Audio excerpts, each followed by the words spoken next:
क्या पश्चिम बंगाल में ममता बनर्जी फंस चुकी हैं?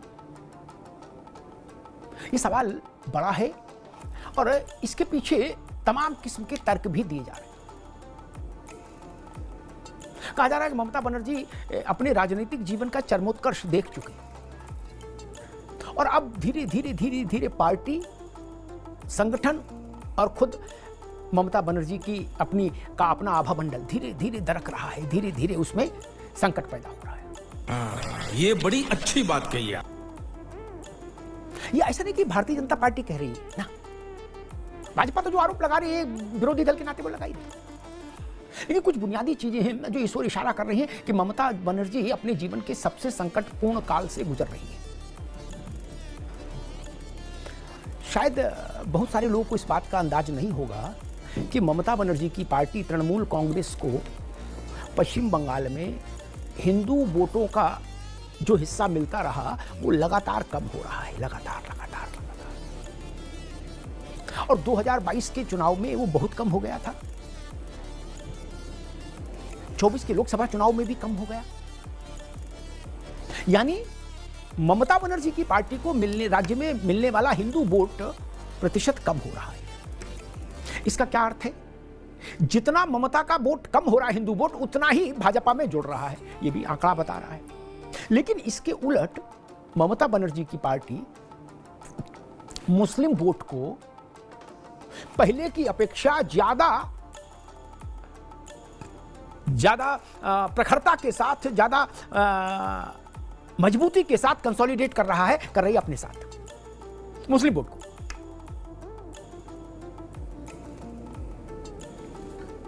स्थिति ये कि 100 में 70 मुस्लिम मतदाता ममता बनर्जी की पार्टी के साथ है इस वक्त पश्चिम बंगाल में, 100 में 70। अब मैंने कहा कि ममता बनर्जी फंस गई चक्रव्यूह में, उस ओर चलते हैं लेके आपको, कहां फंस रही हैं। अब जो वोट शेयर की स्थिति है टीएमसी की, उसमें ममता जी को मिलने वाले हिंदू वोट बैंक में अगर 20% की कटौती हो जाए और वो भाजपा की ओर मुड़ जाए तो ममता बनर्जी की पार्टी के लिए 11 महीने बाद होने वाले राज्य के विधानसभा चुनाव में सत्ता बचाए रख पाना लगभग नामुमकिन हो जाएगा। अगर ऐसा हो जाए 20% हिंदू मतदाता जो उनको मिलता है उसका 20%, समझ रहे हो ना, बीजेपी में शिफ्ट करता है। इसीलिए आप देखेंगे कि मुर्शिदाबाद दोनों तरफ से एक केंद्रीय बिंदु बन गया, केंद्रीय बिंदु, सेंट्रल फोकस पॉइंट।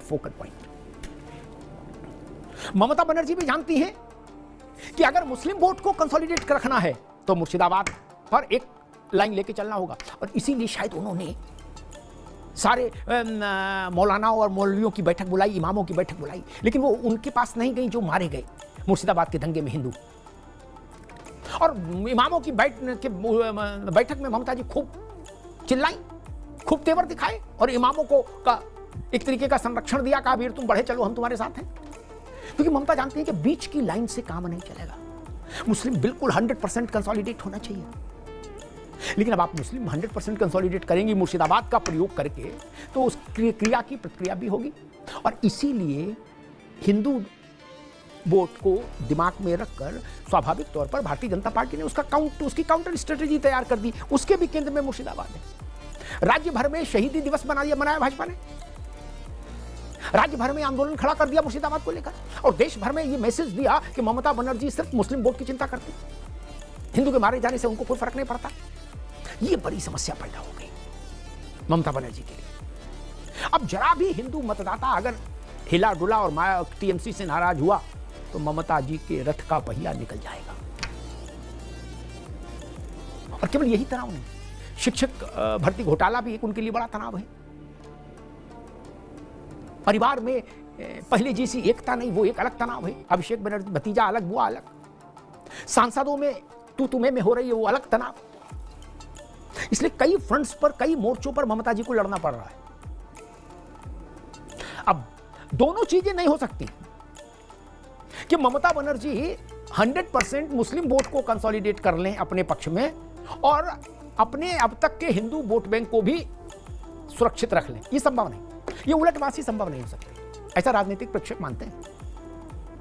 वो मुस्लिम वोट कंसोलिडेट करेंगे कि 100 में 70 से 75 उनको मिले, 80 उनको मिले, तो यकीन मानिए फिर उस क्रिया की प्रक्रिया में हिंदू वोट उनसे छिटकेगा। क्योंकि मुस्लिम वोट को एकजुट रखने के लिए ममता को और आक्रामक होना पड़ेगा मुर्शिदाबाद पर।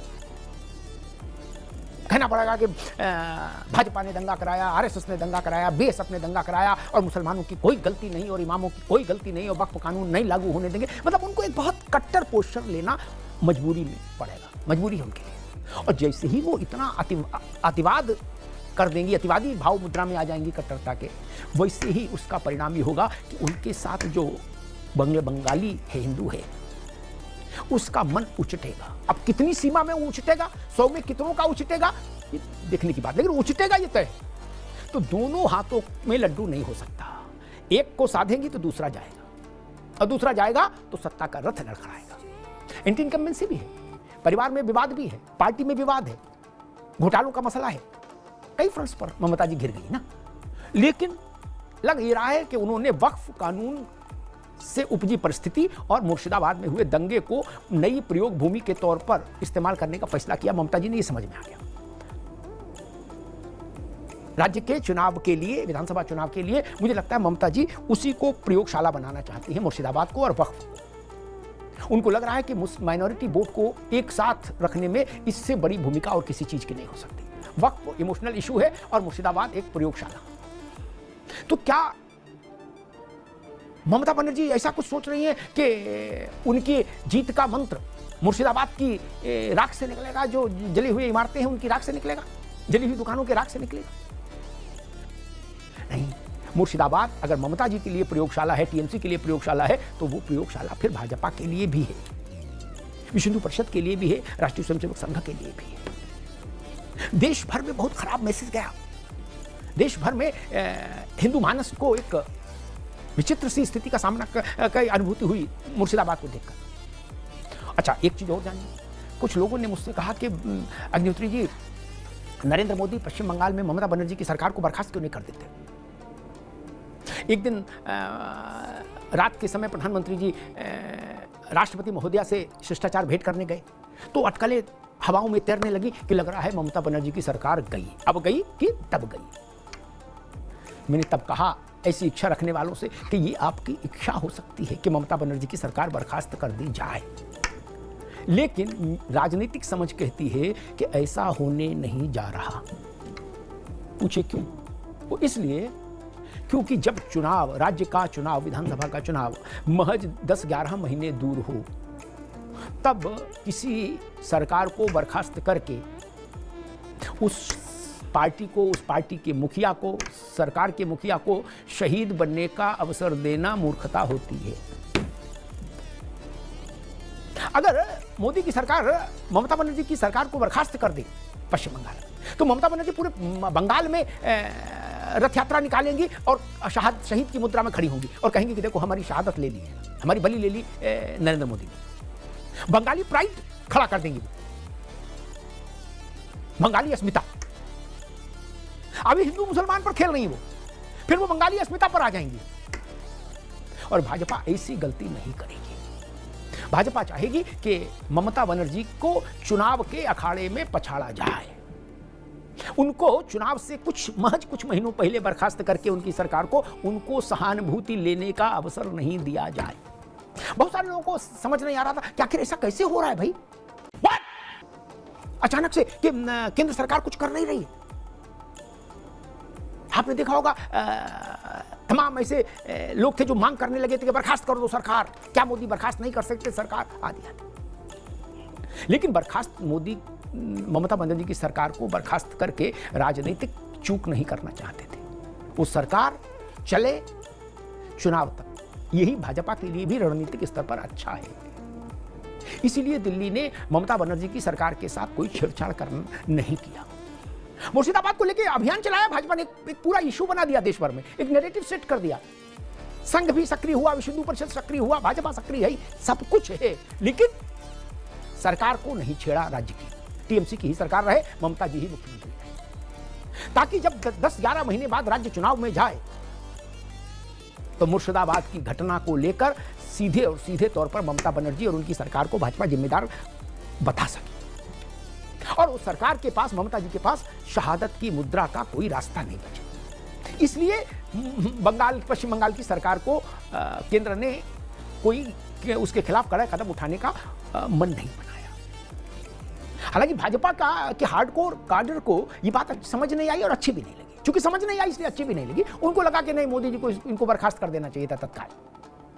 पश्चिम बंगाल से जो चित्र आ रहे थे, जो वीडियोज आ रहे थे, उनको देखकर लोग भावुक थे और वो कह रहे थे ममता बनर्जी को राज्य में मुख्यमंत्री रहने नहीं देना चाहिए। लेकिन वो भावुकता का प्रसंग था और राजनीति तो भावुकता से नहीं चलती। राजनीति चलती है कठोर धरातल पर खड़े होकर नाप जोक करना, नाप तोड़ करना। तो भाजपा ने जब उस दृष्टि से देखा तो उसको लगा कि नहीं, ममता बनर्जी तो चाहेंगी कि उनकी सरकार बर्खास्त हो जाए चंद महीने पहले चुनाव से। सारे एंटी इनकम्बेंसी से मुक्त हो जाएगी टीएमसी, सारे झमेलों से मुक्त हो जाएंगी ममता बनर्जी और शहीद बनकर घूमेंगी। तब शहीद ममता बनर्जी की जो पोस्टरिंग होगी उससे भाजपा को लड़ना मुश्किल हो जाएगा। इसीलिए ममता बनर्जी की सरकार विधानसभा चुनाव तक रहे, ये इंश्योर केंद्र की मोदी सरकार भी करेगी। धन्यवाद। दोस्तों नमस्कार, वीडियो पसंद आया हो तो लाइक और शेयर करें। ऐसी न्यूज़ देखने के लिए हमारे YouTube चैनल को सब्सक्राइब जरूर